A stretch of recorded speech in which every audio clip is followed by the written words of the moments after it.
This weekend is a special time here on the Homewood campus as we celebrate our alumni returning home.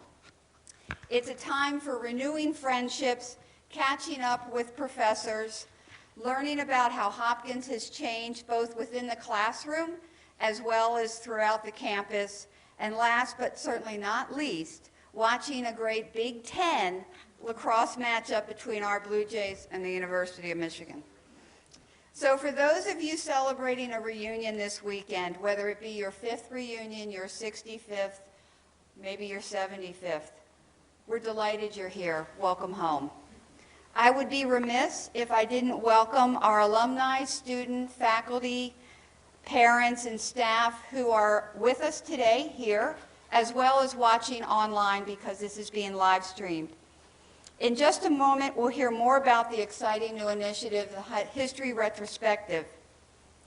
Before I introduce our next speaker, I have to inform you, President Daniels is not able to join us this afternoon. He's been in DC in meetings and, believe it or not, is stuck in traffic, leaving DC, getting here. He's not too far, about half an hour, 40 minutes away, but that's quite a distance, as you know, with DC traffic. Joining us today is Phil Spector. Phil is a Vice President of Strategic Initiatives. He's been with us for about 3 years and has been actively involved in the team that has created and given birth to the History Retrospective. Please join me in welcoming Phil Spector.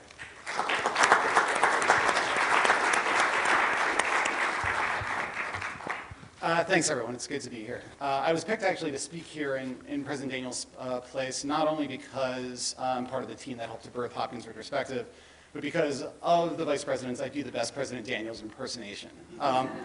But since this is being live streamed, I'm not going to do that impersonation right now. So I'm going to give some brief remarks and then introduce Professor Leslie. So here at the university, we've been celebrating a lot of anniversaries lately. There's the recent centennial of the Waiting School of Engineering, the 125th anniversary of Johns Hopkins Hospital, and coming up soon, the 60th anniversary of our School of Advanced International Studies Bologna campus. And soon thereafter, the Hubble Telescope's 25th anniversary at the Space Telescope Science Center, housed not far from here on our Homewood campus. Now you may be asking what the Space Telescope Science Center has to do with what we're talking about here today. The connection will soon become clear. So the Space Telescope Science Center is the Hubble's base of scientific operations and home to data gathering that has allowed Hopkins astrophysicists, such as Chuck Bennett and Adam Rees, to dramatically recast our understanding of the origin and the development of the universe. Indeed, the troves of data and extraordinary images that Hubble has captured have allowed us to see not only back in space, but actually back through time. In training its powerful lenses on what is thought to be dark, empty space, Hubble has revealed more stars and potential planets, giving greater texture and detail to the universe. And though we are working on terra firma and in a less high-tech way, our initiative to explore our common past, Hopkins Retrospective, is meant to do the same thing for our understanding of the origins and trajectory of our university. With Hopkins Retrospective, we are seeking to paint a fuller picture and explore the nuances of our history. Earlier this year, we formally launched Hopkins Retrospective and its new website, which is home to the rich variety of initiatives that we have launched to capture our history. I hope you'll take time to look at the wonderful sense of place signs captioning the lands beneath the Homewood campus. And created as part of this initiative, they are embedding our history in the heart of Homewood and bringing it into the daily lives of those who live, learn, and work here. We've begun to collect material and stories from those who know us best, alumni like you, and share our collective memories through our social media network on Twitter, Tumblr, and Facebook. And the centerpiece of this initiative is the book being written by Bill Leslie that chronicles the rich history of the university. Bill has already moved on to a far greater knowledge of Hopkins than I possess. So far beyond that in his talk today, that he'll actually speak to us about things in Hopkins history that might have been. In this alternate history, Bill will point out moments in the geographical, social, academic, athletic, and governance history of Hopkins that might have gone the other way. And here I have to say that I can't think of a more Hopkins approach to history. We strive not only to master the history that was, but also the history that wasn't. Having now examined both the factual and counterfactual, I think it's safe to say that Bill can attest that in 139 years of our existence, Hopkins has made an impact on the world as we know it. The American Research University was born at Johns Hopkins and is now a model emulated and celebrated around the world. At a time when research universities are being challenged on all sides, financially, technologically, and socially, looking back at the origins and the distances traveled by our university, indeed today I will just call it our universe, will yield essential knowledge both for us and for our peer institutions around the world. And as Hopkins' Adam Rees's recent Nobel Prize-winning work has shown us, our university is still expanding. To help us connect the past, present, and future, I'll turn things over to Bill now. So Bill is a professor in the Department of the History of Science and Technology, a piece of Hopkins history himself. As Bill puts it, he came as a postdoctoral fellow in 1981 and never left. He has published extensively on the development of the Cold War University and is pursuing this current project with his typical blend of passion, audacity, humor, and intelligence. As Oscar Wilde once said, anyone can make history, only a great man can write it. Now I'll hand the microphone over to Bill. Wow.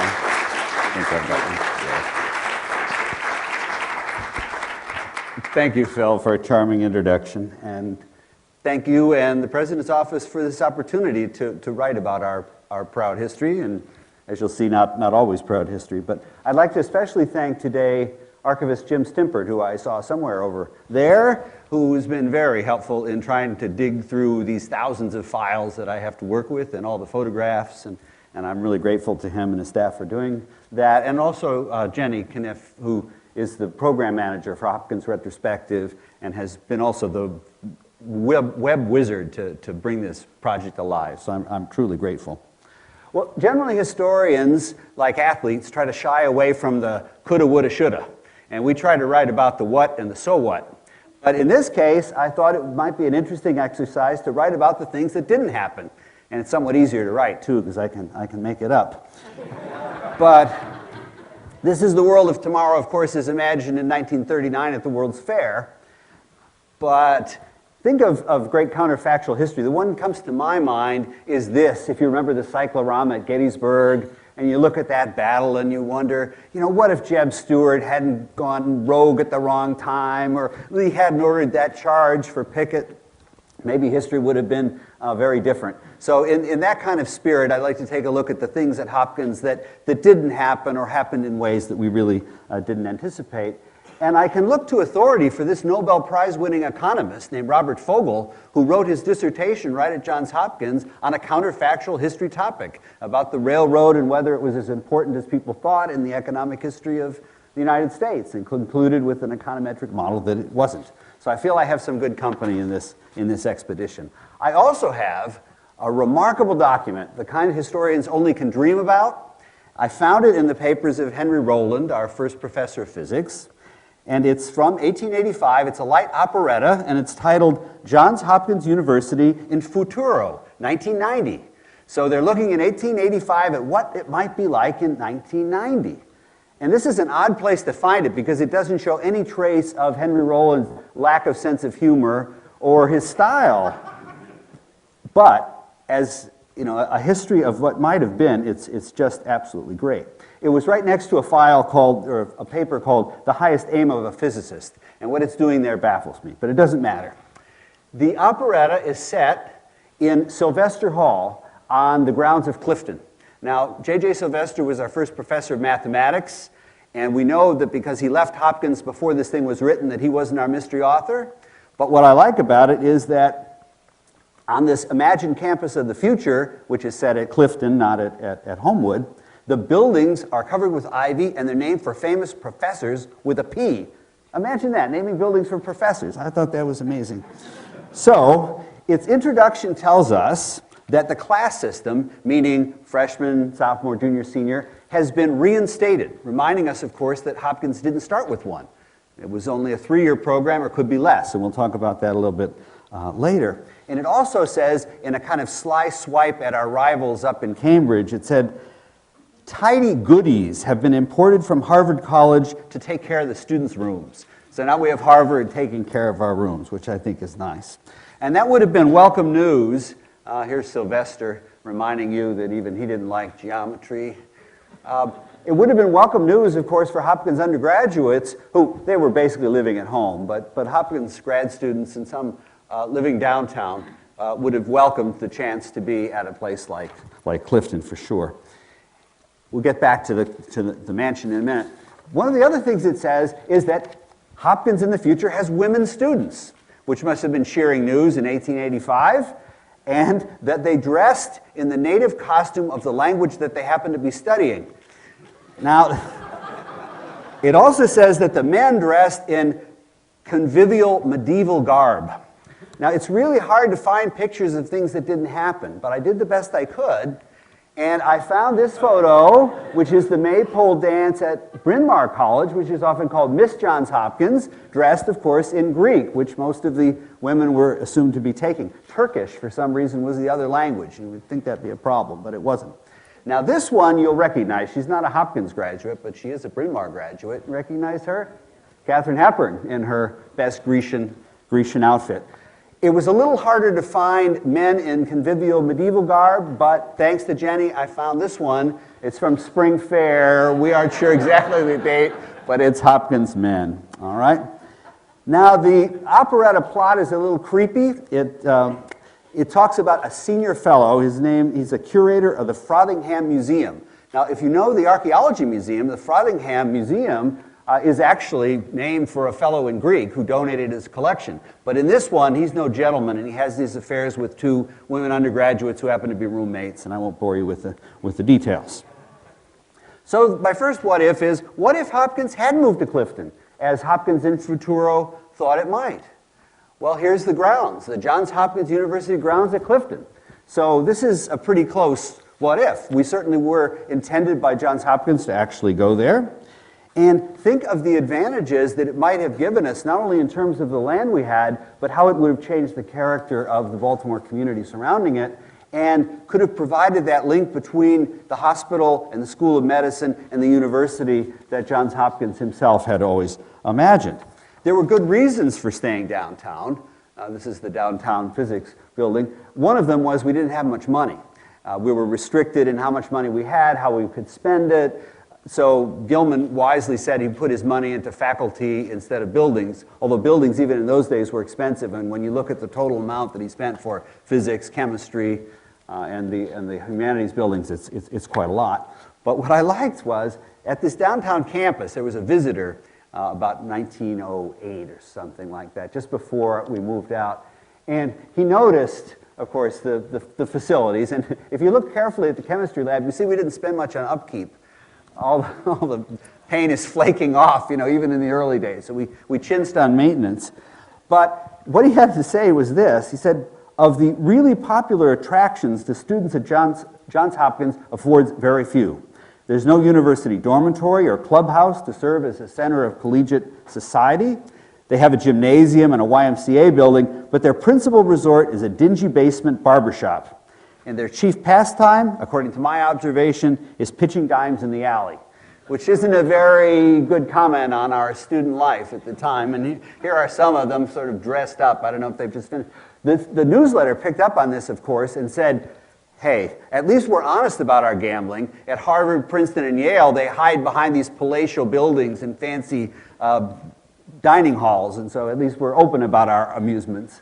And they did have, of course, the tennis court. Well, Hopkins expected, I couldn't resist this one. Once Remsen had left the chemistry lab, they did have a pretty good time, as you can see from this photo. So Johns Hopkins had imagined, of course, that we would move to Clifton. It was not an easy thing to get there in the old days. The old long wagon would take students all the way from the downtown campus up to Clifton, mostly for athletic events, and athletic teams would do that. It had plenty of space. It had a wonderful signature mansion at the center of it. It could have certainly served us well. It was at that time beyond the city limits, but the trustees, in discussing it, said, well, it's not always going to be beyond the city limits. Sooner or later, it's going to be right in the middle of the city, so it would be a really good place to move. And there was quite an interesting conversation about this. And if you think about it for a minute, I like the lacrosse team picture here. They would take the bus out, and I'll bet you any money that they wanted an excused absence for the trip that they took out there and back, just knowing how they work. Here's the mansion, and take a look at it. You say, oh, it was obviously not put together by a Hopkins person, because all the apostrophes are wrong.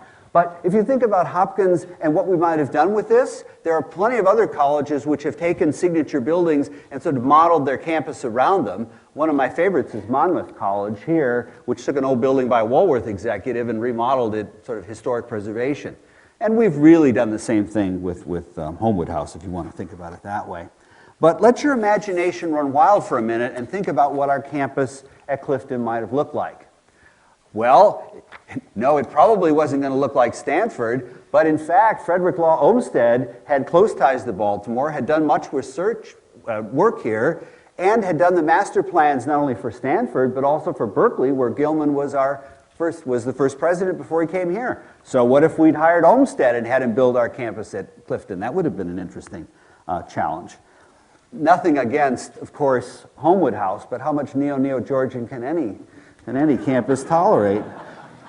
It's also a fact that we may well have torn this down had it not been for a graduate student who lived there, Robert Merrick, who's all over this place, and in a fit of nostalgia decided to endow the preservation of this place. Otherwise, Homewood House would have disappeared, as this one did. Wyman Villa, which was also on this property, did disappear. So I'm thinking, yes, we could have had a distinguished architect, a centerpiece. It could have been a campus in Italianate instead of Neo-Georgian or Neo-Georgian. It could have also been the great Biotech Park that Stanford achieved, and we have yet to do so. This is Frederick Terman looking at Stanford and figuring out what are we going to do with all this land, and thinking we can make it into a high-tech industrial park. Well, Hopkins is doing exactly that and would like to do that with the medical campus, moving right up what would have been that tree-lined boulevard from the medical school right up to Clifton. So in that sense, we're catching up, but we could have done it 50 years before Stanford even tried. And so this is the result. Of course, what we're doing is taking land that looks like this and trying to turn it into a master plan that looks like this. But had we gotten that head start, who knows what it might have done. J.J. Abel was connected with the biotech, or we just call them drug companies, in his day at the medical school. Why not imagine Biotech Park extending up to Clifton? And instead of Hewlett and Packard and Google and companies like that, we'd have our own spin-offs and our endowment problems would be over. Now, ironically, one of the reasons we decided not to move to Clifton was because there were a number of distilleries and saloons around the campus, and we thought they would be a temptation to undergraduates. But as all of you who went here know, that would have been an enticement.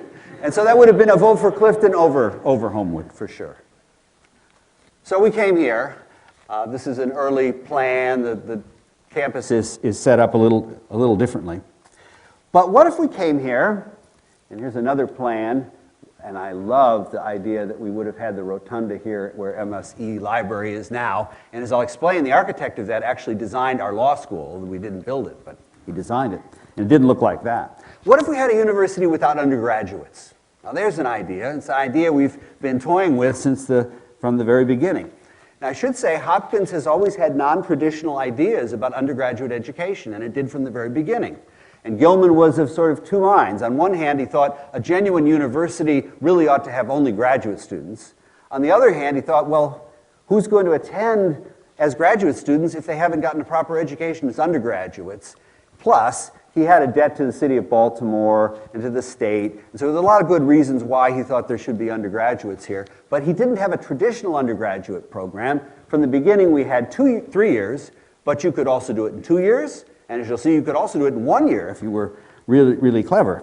So we'd never had a traditional class system, at least until about 1907. And one of the reasons we didn't is we set very high bars for admission. Our standards for admission were much higher than places like Harvard, and Yale, and Princeton. So you really had to spend a year kind of doing makeup work before you could be an undergraduate here. I think that's probably still true. All right. One of the big proponents of this, here's Hopkins campus in its before its final iteration. But when you look at some of the people who went through here in record amounts of time, you realize you really don't need 4 years or 3 years. One of the best is Abraham Flexner. He got out of here in 2 years, and he did it by enrolling for 2 different courses at the same time. And then he would attend one and attend the other and just show up for the exams, and he passed brilliantly, went on to a distinguished career. But he was bested by this fellow, Charles Homer Haskins, one of the great medievalists. He came here and finished his undergraduate degree in 1 year. Then he went off, he was only 16 when he enrolled. He went off to Europe, studied a while there, came back, finished his PhD by the time he was 20, and went on to become the greatest medievalist of his generation, first at Wisconsin and then at Harvard, which hadn't accepted him when he applied as a 16-year-old, saying you aren't ready for college. So there's something about that. This guy is Frank Goodnow, our president, is most famously known for the Goodnow Plan, although it was really called the New Plan. And he thought that by the time of our first 50th anniversary, we were really ready to go back to Gilman. And he was pushed in that by Abraham Flexner, who also was a back to Gilman aficionado, and we should get back to the true idea of a university. And that meant rethinking what undergraduate education was all about. So he talked to the academic council, and of course, as faculty members always will tell you, what they needed was more money and more time and more freedom from teaching. And so one way to do that, of course, was to eliminate the time they had to spend teaching undergraduates. And so they came up with a plan. They said, well, the trends are sort of against us. The trends are against us. There are 3 things that are undermining our mission. There's too many undergraduates, so there's too many of them to teach, although there weren't very many. Too many of them wanted vocational training. That meant they were pre-meds. and they wanted amenities, like a student union, which we're still waiting for. So, you know, they were needy. So we needed to do something about them. So they concluded that what we should do is eliminate the first 2 years of our traditional undergraduate, take the next 2 and make those into kind of junior graduate students, and then you would move along at your own pace, just like Haskins and Flexner had done. They the faculty and Goodnow subscribed to what I call a contagion theory, that undergraduates would contaminate the graduate students by their poor study habits and their social lives. And so they had to be somehow quarantined so as not to destroy the mission of the university. It's interesting when they go around, they talk to alumni groups, they're trying to explain why they're going to do this. And a surgeon and Goodnow go together, and the surgeon says, well, to perform this piece of academic surgery, we have to do it with undue shock to the undergraduate body and a minimum loss of blood. Now, interestingly, of all the people, you know, there are plenty of people who thought this was a great idea. Faculty thought it was a great idea. Graduate students wrote back and said, oh, this would be a great idea. And even some undergraduates who you'd think would say, this is a terrible idea, thought, well, you know, when I was here, you had a lot of freedom to choose your courses and move as fast as you wanted, so why not go back to this, or go back to what we remembered and support the new plan? But somebody who was sort of an unexpected advocate was H.L. Mencken, who's usually considered a very acerbic critic of Hopkins in all of his newspaper columns. But I found this one. He said, just what the syndics of Johns Hopkins are up to, I do not profess to know. First, they scrapped the university organized by Daniel C. Gilman and set up in its place a factory for turning out radio engineers, bond salesmen, newspaper reporters, advertisement writers, and county superintendents of schools. Then they announced that the factory is to be scrapped and the University of Gilman revived with very considerable improvement. The Johns Hopkins is rescued from Kiwanis and headed toward the interstellar spaces. So he at least agreed this was a fine plan to get back. Of course, he didn't have to finance it. That was the problem.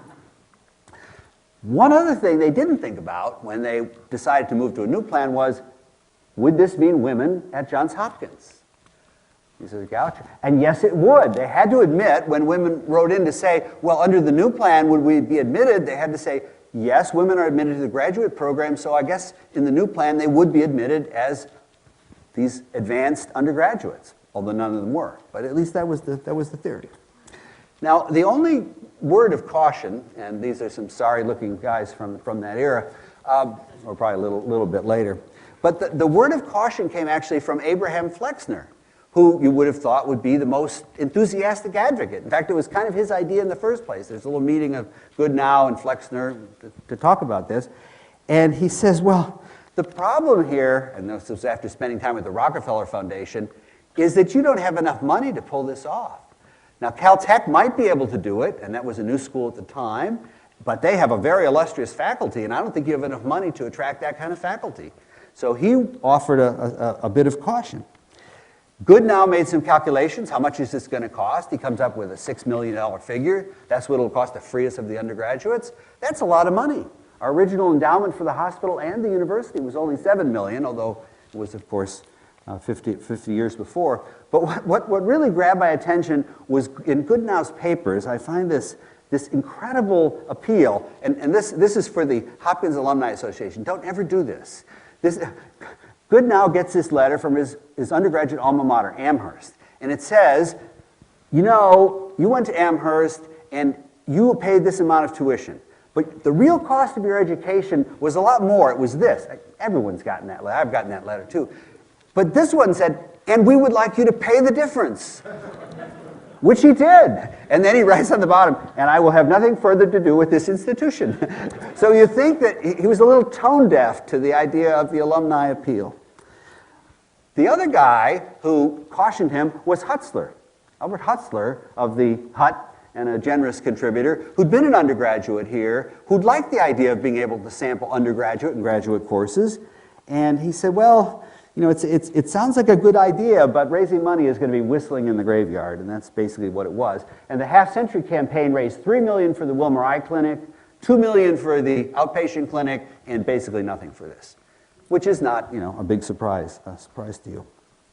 We went ahead with it anyway. I'll get to this in a second. This isn't us, but we went ahead anyway. We admitted the students, but it's a fairly small number, and we didn't go ahead with the second part of the plan, which was to get rid of the freshmen and the sophomores. So there were students admitted under the new plan. They did pretty well, some of them extraordinarily well, but we never quite got around to the second part of it for really financial reasons. It did give us the idea of majors and groups, studies, and things like that. So there were some. Now, Flexner, of course, writes from this institution. This is the Institute of Advanced Study in Princeton. And he says, oh, well, I mean, what has he done here? He created a university with no students at all. But he had $25 million from Bamberger, Louis Bamberger, the department store guy. So he writes, see, it can be done. It's simple if you have $25 million. They have a university with no students at all. Yeah. Sorry, can I just make a comment about that? Sure. Our friend, Dr. Richard Maxey, told me that Bamberger offered Hopkins the money for the institute. That was my next what if. What if he'd brought it, in fact, to Hopkins? He offered it. Did you know that? I haven't. Dr. Maxey. I'll believe him, because it would have been perfect for what he wanted to do. He knew that. Hopkins was European, based on the European university model, and he offered Hopkins, and Dr. Maxey has a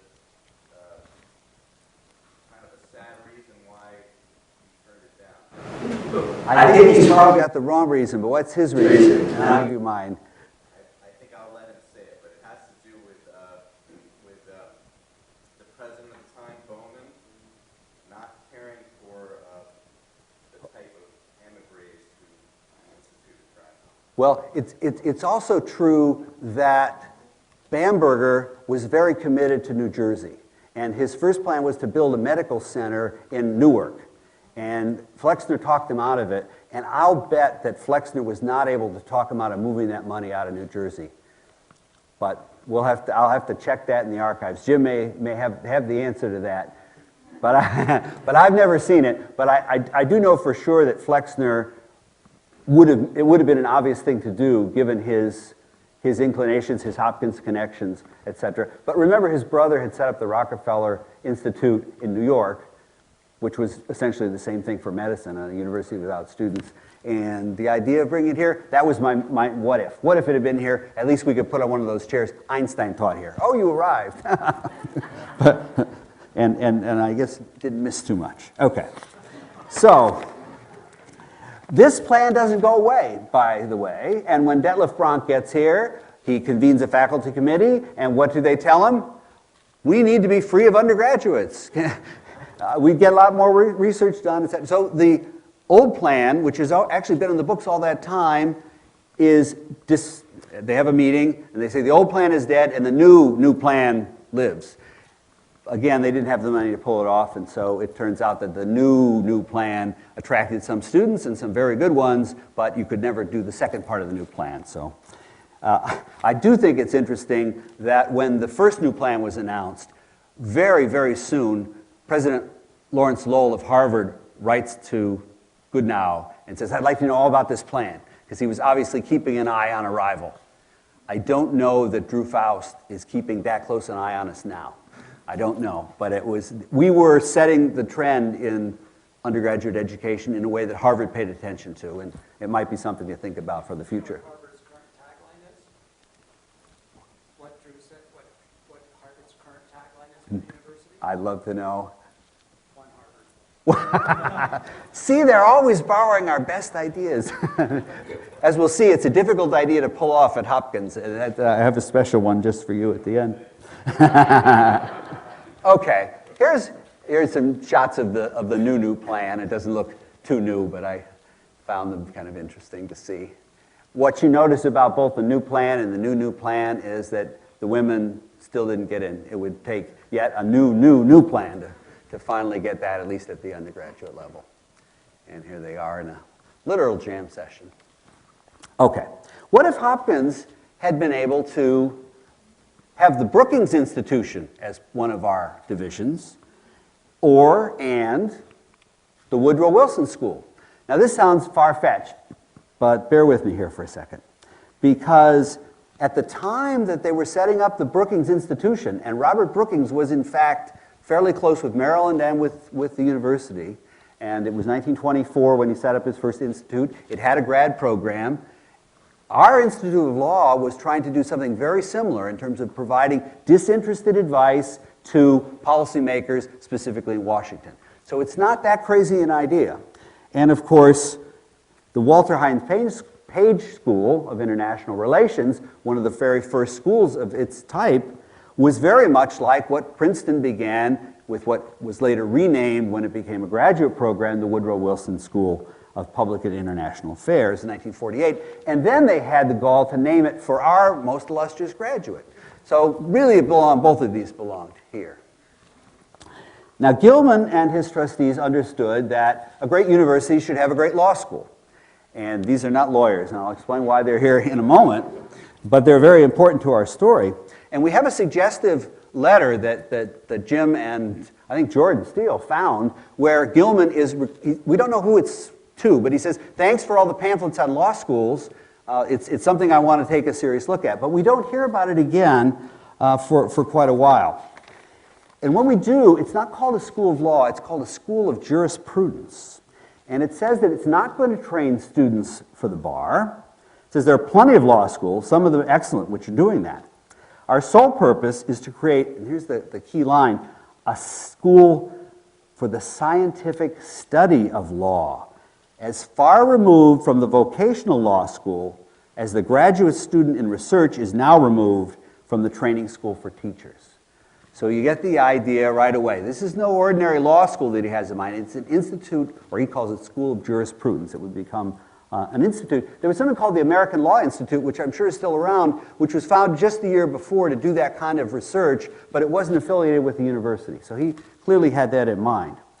But the reason I show our four doctors is that Goodnow was very much thinking of the medical school as the model for the law school. And I want to suggest why he was completely wrong-headed in thinking that, or he read the exact wrong lesson out of the four doctors. He imagined that we could have four lawyers, like we had four doctors. They would constitute the original faculty of the School of Jurisprudence, or what became the Institute of Law. And then they would be handpicked, just like those physicians, and they would compose an original faculty, men who would be in sympathy with the ideals in mind and will have the full authority to determine the scope of the new school and so forth. Here's the one that really should grab you, though. Here they are gathered around the table. This is from the founding documents of the Institute of Law. The purpose of the medical school was the training of men equipped for the observation and accurate deduction, the gathering of correct information. Its object was the prevention of disease. If we substitute social maladjustment for disease, we have the formula for the Institute of Law. So they were very much imagining a school of law or an institute of law like the medical school. So they hired lawyers. They got one from Yale, and they got one from Chicago, and they got two from Columbia, and they figured what they need is an endowment of $7 million. I did a back-of-the-envelope calculation to figure what would that really be, and I wonder what a school of law would cost now. I came up with $100 million as what he was looking for. I don't know if that even would be enough. But it's interesting, no. What I suppose appealed to a historian is to look at how they were going to spend the money, and $5 million of the 7 was going to go for faculty salaries, and then the rest was going to go for buildings. I thought, lawyers are expensive. As an architect, we hired John Russell Pope, the designer of the Jefferson Memorial, the designer of the Baptist Church on Charles Street, the designer of the Baltimore Museum of Art, and the designer of the first master plan for Homewood. And this is that building that would have been where MSC is now. But here's the buildings he came up with, and I'm sorry they're on blueprint paper, but I'll show you a good example of what it probably would have looked like. This would sit where Manton Hall is now. So it would have been on the circle, and it was going to be in a Neo-Georgian style, very much like this house, which is called Whitehall, which is down near Annapolis. And so this was the model that Pope was using. So we know what it probably would have looked like, at least on the outside. We also know what it would have looked like on the inside. I have never been to the Inns of Court, but that's what he said it would look like. So it was going to have a British model, and we have some drawings of the interior and a kind of imagined, this isn't imagined, it's actually their library, but I thought, wouldn't it be nice if we had this sitting on the side there? Of course, what happened was the timing couldn't have been worse.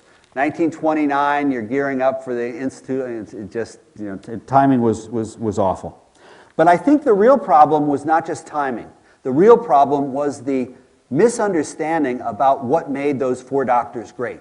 If you'd taken Osler and Kelly and Welch and Halstead and put them in a room, any room, they would have accomplished nothing. What they accomplished was because they were connected to a hospital. And what he missed on was you can't have an Institute of Law that's not connected to something else. So 4 guys in a room were never going to really do the job. He got some pushback from people who said, how are you going to compete with established law schools? That wasn't what he was trying to do, but I think he missed an important metaphor there in a way. The same is true of the Walter Hines Page School, which was an attempt to make a school of international relations. And again, the idea was if we could just find the right 4 people, it's always 4, never 3, never 5. If we can find the right 4 people to lead this school, we can be great, just like the medical school was great. We were always looking back at that kind of analogy. I should point out, by the way, law school didn't die either. Milton Eisenhower resurrected that in 1964. He consulted with Carlisle Barton's partner in a law firm, and he said, could we do a law school? And not an ordinary law school, one on the model of the Institute of Law. And this guy Niles said, Emory Niles said, no, I don't think so, and if you do, you're going to need a lot more money than you think, and Eisenhower wisely shelved it. But it's an idea that, and may come back again, I don't know. But always the stumbling block has been both, can we really be different from other law schools fundamentally and be a grad school of law, or do we need to embrace what the medical schools always embrace, which is learning by doing, and That's the model that Princeton essentially has adopted for its Institute of Legal Studies, that today is unabashedly not a law school, but it is basically on this model, an institute that will study legal phenomena. And the president of the university now, Chris Eisterberg, came up through that part of the university. So it's a model that has been actualized. And what is their endowment? That's always been, but it wouldn't be the endowment of a law school. I think it's it, and Princeton, of course, would be for international affairs also an interesting model through the Woodrow Wilson School. And in this case, what people remember about the Walter Hines Page School is only that its last director, Owen Lattimore, was caught up in the McCarthy business, which I'll explain in a minute. But this is not Walter Hines Page. This is a guy named McMurray, who was the first faculty member of the school. But it was an idea that was, Page had been a first fellow here. He'd gone on to a distinguished career in journalism. He'd been ambassador to Great Britain during the war, the Great War. After he died, just afterwards, he had a lot of influential friends. And the first meeting to found this school was held at Franklin Delano Roosevelt's townhouse in New York City. Owen Young, chairman of General Electric, was there. So it had a high-power committee, should have been able to raise a fair amount of money. They were very much thinking that this school would do for international relations what the Institute of Law was supposed to do for law. Bring to it the study of the facts so that you could treat the body politic as the medical school treated the body. And that was their plan. In other words, a school that would apply science to diplomacy. And Hopkins again and again wants to apply a scientific method to anything, whether it be medicine, law, international affairs. And that's what they thought. They wanted a place that would be close enough to Washington so it would be influential, but not so close that it would be influenced by. So Hopkins seemed the perfect place, even though a lot of the people were not affiliated with Hopkins. They did hire this fellow, set him up in an office in Gilman, I believe. He left after about 3 years. He had been an assistant secretary of state, and he was replaced by Isaiah Bowman in one of his memorable and actually smart acts by Owen Lattimore, who then became the director in 1939. Now, probably the university should have paid a little more attention to Robert Brookings, who was also involved in this school. And he said, you know, you're not going to have a successful school for foreign relations if you don't train practitioners. If you only train theorists, it's never going to work. And that was, again, the flaw. The idea that you could have a school that would not train people for the diplomatic service, but would just train people to study the diplomatic service. And he was absolutely right about that.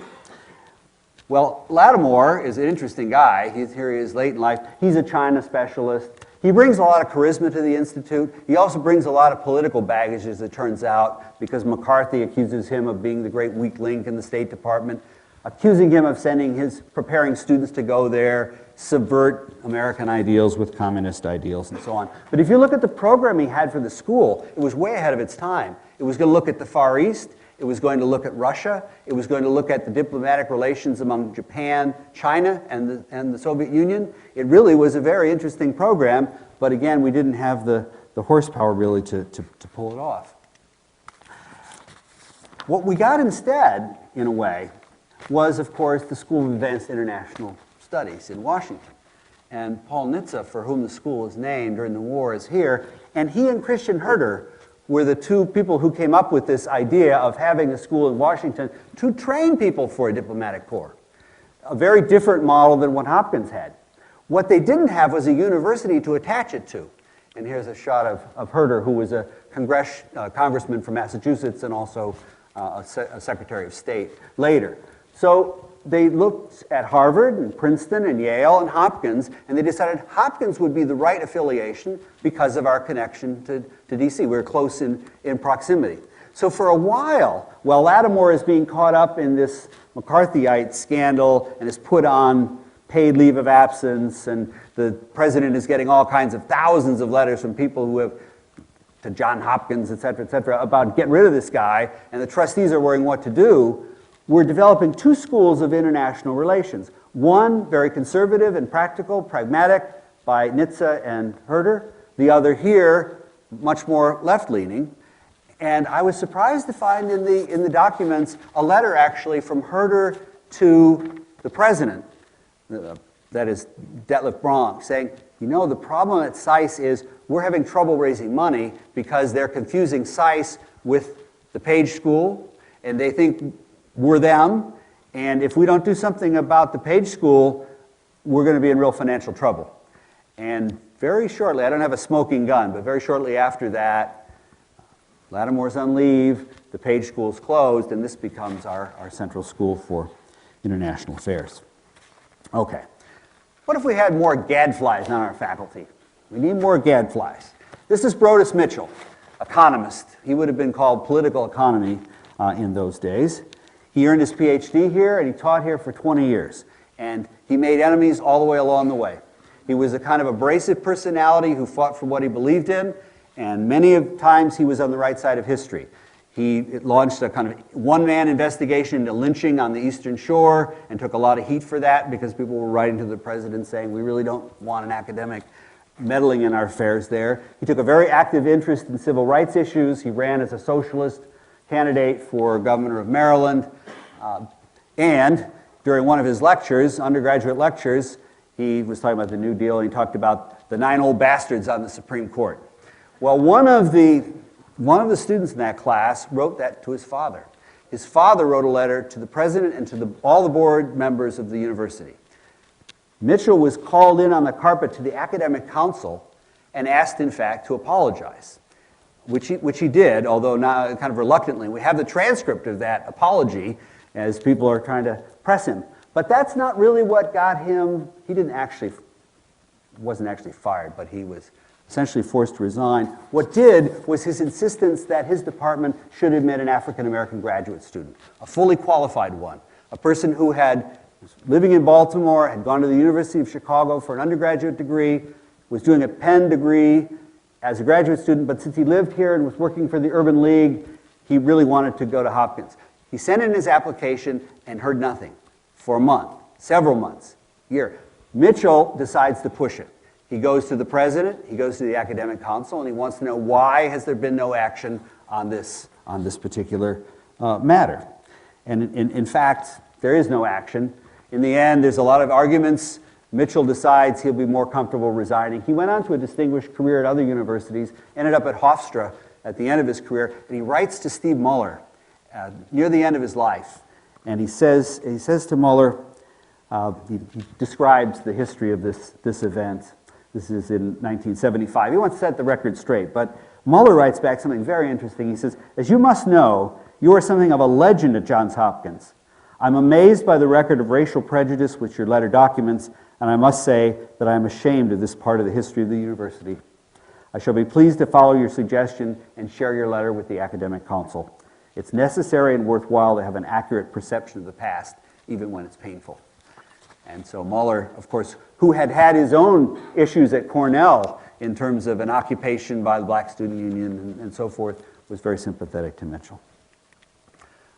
Bowman will leave for now, but he and Mitchell certainly got into it a number of times. What I don't like about the way he acted with Mitchell was that he was underhanded, and he would feed the academic council what he wanted them to ask him. And so he was manipulating this from behind the scenes rather than, they did have some direct confrontations, but Mitchell was unaware.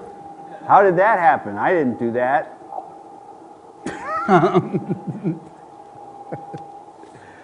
Okay, that's all right.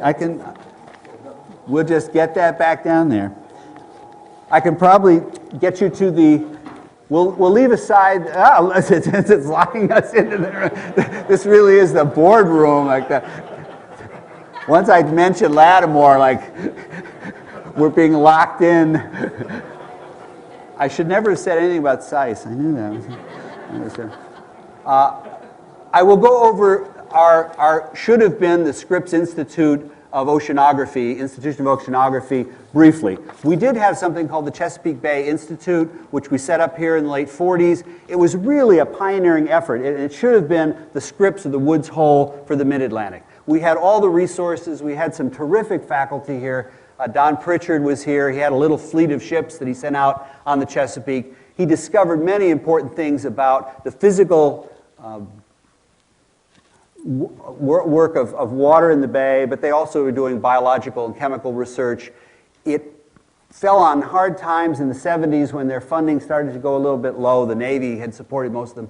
But Macaulay Hall, which you think of for anthropology, that was built by Navy money for our Department of Oceanography. You probably didn't know we even had a Department of Oceanography.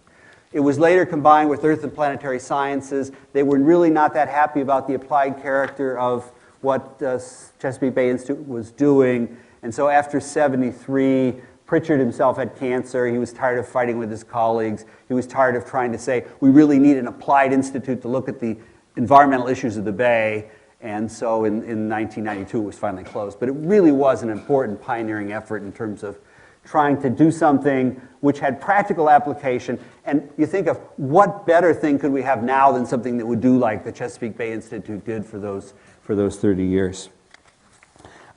There was a really odd letter from the chair of Earth and Planetary Sciences about there's no need to abolish the CBI, as we all know. It has some local advantages retaining the name, etc. Just reincorporate it into the Earth Sciences as a name which is convenient to us.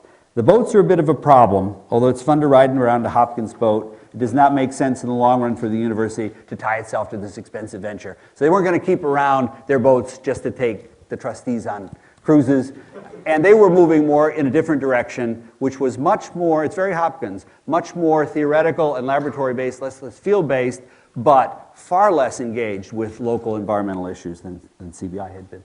Will this ever come back on for the other ones? I hope so.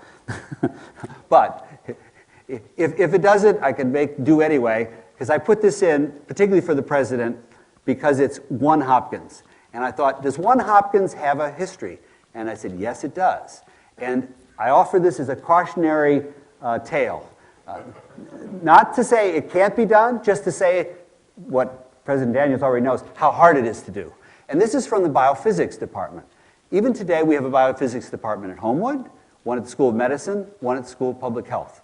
And you wonder, how is that possible? And why would we do that? And of course, a lot of it's around powerful personalities and local politics and that sort of thing. But what intrigued me about the story is that back in the 40s, two medical researchers decided that they would have a department of biophysics and medical engineering, the beginning of our biomedical engineering program. Just about the time they got it going, or about ready to go, Detlef Bronk comes from University of Pennsylvania as our president. We get a lot of good presidents from the University of Pennsylvania. He brought with him, however, a laboratory staff that he wanted. He was a founder of biophysics. He brought his laboratory people with him, and he needed a place to put them. He wanted to have them at Homewood. So they basically scuttled that original plan, and Mrs. Jenkins' money, and if you ever want to see how difficult it is to make a grateful patient grateful, you have to read Mac Harvey's accounts of the many hours he spent with Mrs. Jenkins trying to get her to finally give this gift. But he gets it, and then no sooner does he get it than it goes to Homewood, which did not make the medical people all that happy. So it was divided for many years until in the late 60s, the head of the biophysics department at the medical school and at Homewood wrote a joint letter to the president saying, we've got a brilliant idea, one Hopkins, or at least one biophysics, and they laid out all the good reasons why they would do that. Why should we duplicate effort? We would be much stronger if we had a collaborative initiative. We could do many things that we can't do on our own. We can consolidate this department and make it really something great. And of course, it faced tremendous opposition, not from the administration, but from the School of Medicine. And I can't help but recite this little line because it was just such an interesting one. This is from the provost at the time, but he says, I am fearful of what the cast of this otherwise relatively minor issue portends, he's talking to the president now, for your ambitions concerning the Department of Ecumenical Movements within the university. He says, or for that matter, for the sense of the university itself. It's tragic that the perception of the university held by a number of the most influential faculty members in medicine compares with the Texans map of the United States. A large central area marked medicine, with small, generally insignificant fringe, variously labeled arts and sciences, hygiene, and science. Now, I suspect that subsequent provosts and presidents, even those from the medical school, might agree with that assessment. Finally, I hope we can get this, because I've got such a great slide for my ending joke, but let's see. Here's my last one. What if we join the Ivy League? Now, exhaustive research funded by one of our distinguished undergraduate alums and a very generous donor to this university has uncovered no evidence that we were ever invited to join the Ivy League. However, we do know that in the 1930s, Hopkins made a deliberate effort to de-emphasize collegiate sport. We stopped charging attendance at our games. We stopped guarantees so that if you would come, you would split the gate receipts. And we tried to very much de-emphasize semi-pro collegiate sports. The other university doing that, the University of Chicago under Robert Maynard Hutchings. Now what's fascinating to me is Hutchings, of course, came to the University of Chicago at a time when Amos Alonzo Stagg was their football coach and was running a semi-pro program called the Monsters of the Midway, or that's what they called them. That was de-emphasized. Stagg finally left. But it's also a fact that in 1947, we were invited to attend and participate in the Tangerine Bowl. Just at the time the University of Chicago had decided it would leave the Big Ten. It was a founding member of the Big Ten. What if we had jumped into the Big Ten to take Chicago's place? After all, we were a very similar kind of school. Could have worked out really well. I don't know if that would have been a good idea. But what I can say is a good idea is, wouldn't it have been great if we kept the physicists that we lost in the 30s who could have built the reactor under Homewood Field, and then we would have been the first nuclear reactor for the Manhattan Project rather than Chicago. That one I can say for sure. Oh, great. All right. Now, APL, there's our scripts that we might have had. Imagine palm trees on the Chesapeake. We'll see Pritchard. I'll go through these fast because I want to get to the... They are really nice slides. This is Macaulay Hall going up, which is really nice. We forget now it was for oceanography. That's our ship, one of them. Jenkins Hall for biophysics. There is, yes, Ridgely Warfield. And there's Amos Alonzo Stagg and the Monsters in the Midway. And this is Hopkins. We don't look like the monsters in the Midway, but when the president and I, if we pose with those, I always like to think that your IQ is higher than your weight. That's my feeling about football. Here they are actually pulling the team in the bus in that era. The football team's in the bus rather than pulling. I don't know quite why. But who do we play tomorrow? As Susan mentioned, of course, Michigan. They have the big house, but we have the outhouse. And if we lose, that's where we're going to be. But I'm confident, so go Blue Jays, and I'll see you at the game. And I want to thank our friends watching, and join us for the reception afterwards. And Jenny will also be willing and very eager to tell you about the rest of Hopkins Retrospective. So thanks very much.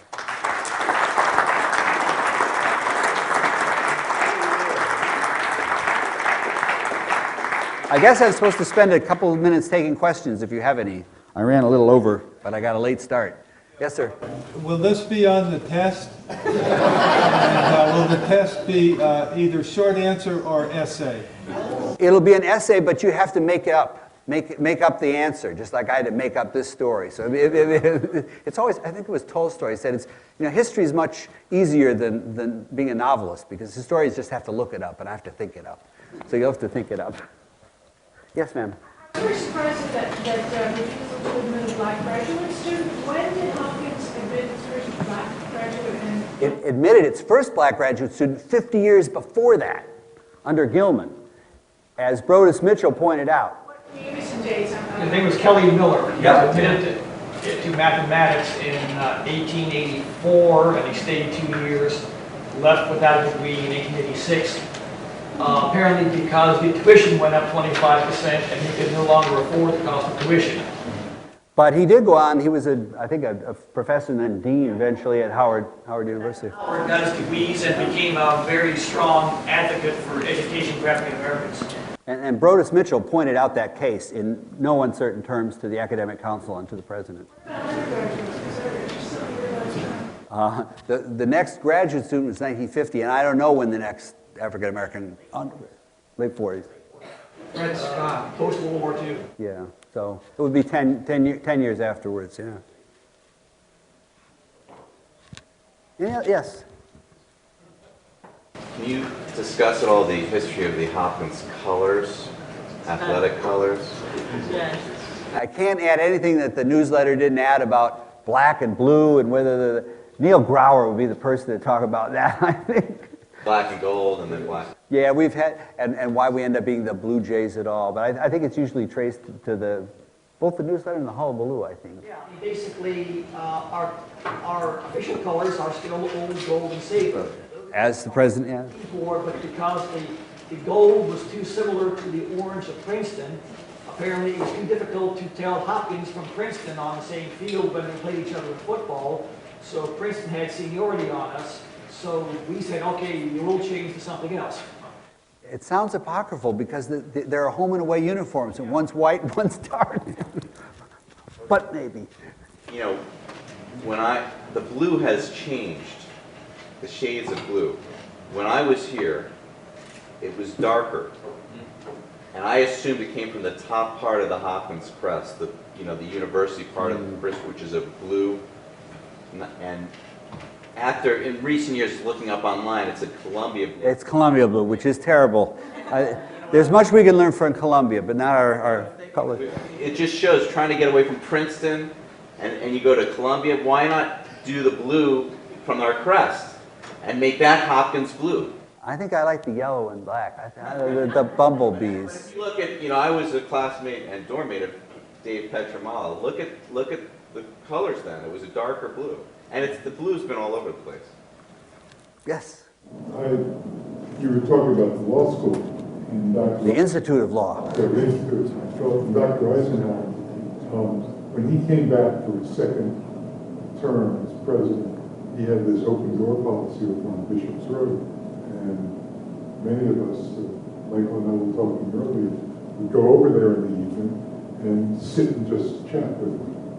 And one evening, he was telling us about his desire to have a law school on campus.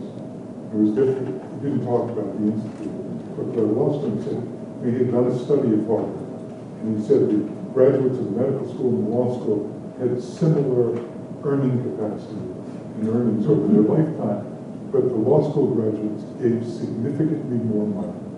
So he had approached the academic council, and was really more powerful than the president of the university. And they told him that, I think Dean George Owen was the head of the academic council at the time. And they said, well, they would study it. And they came back a few weeks later. And according to Dr. Eisenhower, they said, we've chosen not to have a law school. Eisenhower asked them why. And they said, my dear Dr. Eisenhower, Hopkins is not a trade school. You could hear echoes of that all the way back in the foreign policy, et cetera. We're not training diplomats, we're training scholars. That's why we didn't have a business school. When I was there, there was no business major. We always did it in the evening college. We had business courses. And part of the new plan was getting rid of anything that was like that, too. Yep. To what extent does the institutions correspond to what Johns Hopkins' original thought was in his will? Well, the medical school and the hospital were given very specific instruction. The university was, I don't know. So it was he really doesn't give any instruction, and Peirce sort of called him out on that, not called him out, but said, the beauty of Hopkins' will is that it has absolutely nothing actually in it about the university, so you can do what you like. So Hopkins didn't specify that. He was much clearer on what he wanted at the School of Medicine. There were two paragraphs in his will which pertain to the university. Neither of them said anything about what should be done here or how it should be done. Basically, the only specific thing he said is that scholarships should be offered to qualified students from Maryland, Virginia, and North Carolina, which were the three states where he did most of his business. And in fact, if you look at the undergraduate population here for our first half century, it's almost all City College, Polytechnic, it's all local schools, which is another reason why the new plan wasn't going to work. I think we're hit our time limit. Was that 5:15 was our, or not? I mean, I'm glad to take a couple more questions if we have any. So of all of the might have beens that you've been studying, what are the two? One being, what is the one that you would most like to see happen? And what is the one that you're most grateful did not?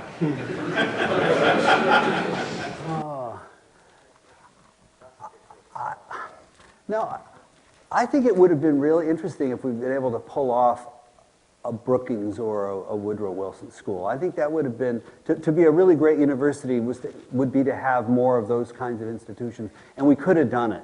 I think we could have done it. Whether in fact, Flexner was going to bring the Institute for Advanced Study here, which wouldn't have been all that helpful. Bamberger.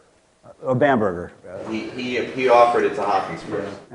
But it would be those two schools I think would have been and that's the ones you'd still like to see. I don't have any particular feelings pro or con on a business school, but But given our proximity to Washington, training members of the Foreign Service, et cetera, we do have sites, which is really important, and we got that, but it's too bad we didn't have a little bit of a counterweight in the Institute of Law. As far as things that I wish we hadn't done, that I'll just punt for the moment, I think. I don't really have a good one, except to say I think it's a darn shame that Brodus Mitchell got shown the door for basically being an advocate in a way that every one of us would now find admirable. I don't care if he called the Supreme Court justices, I don't know, bastards. The fact that they make him apologize for that, but make him leave for supporting the admission of African American students, that's shameful. Then I guess we're allowed to go to our reception. So thanks very much.